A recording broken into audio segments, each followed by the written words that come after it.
That's the most fun we're gonna have. Thank you.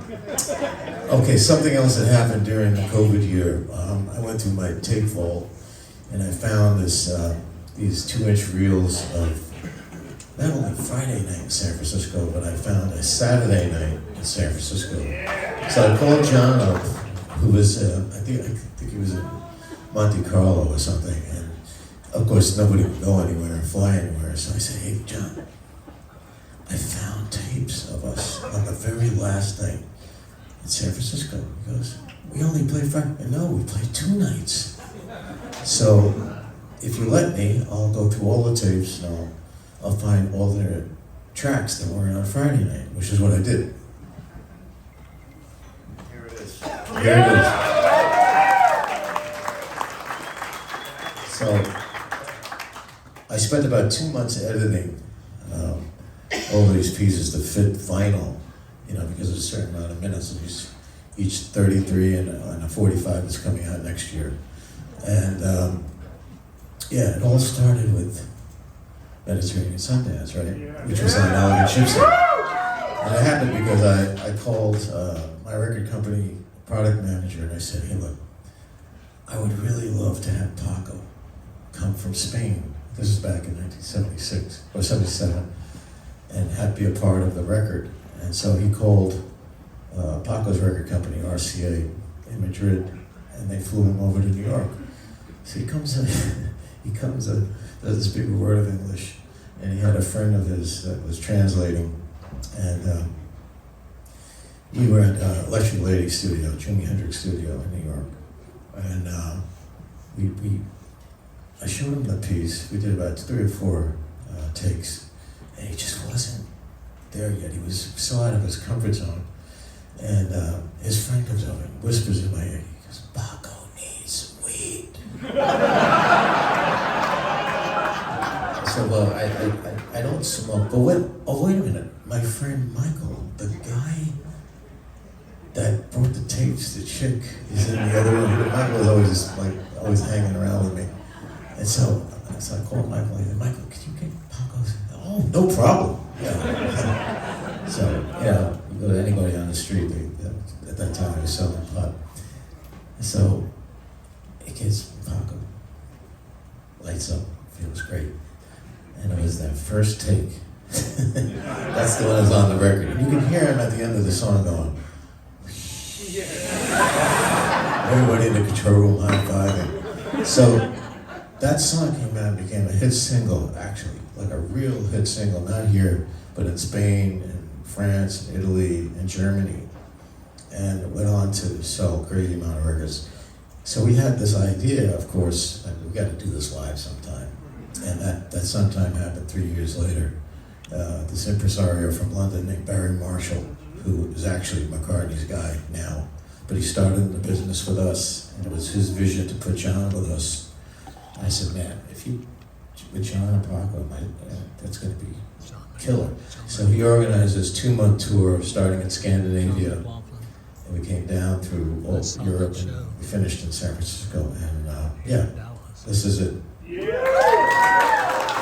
And I listened to this stuff, and it was exciting.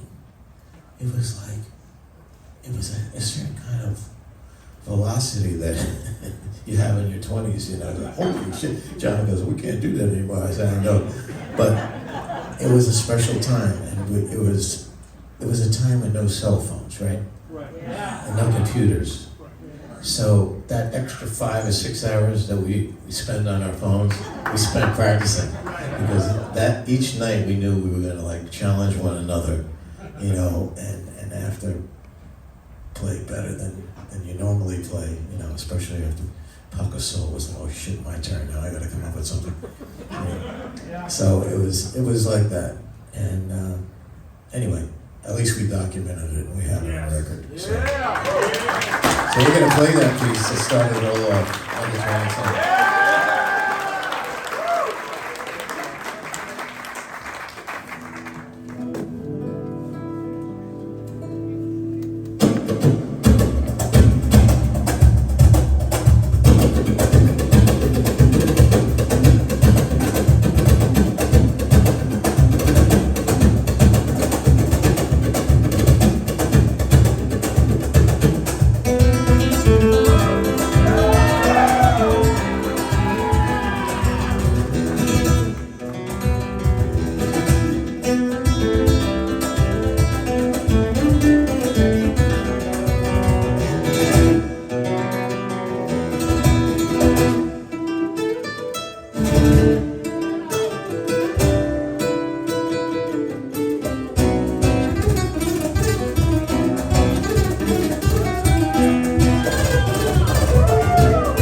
Now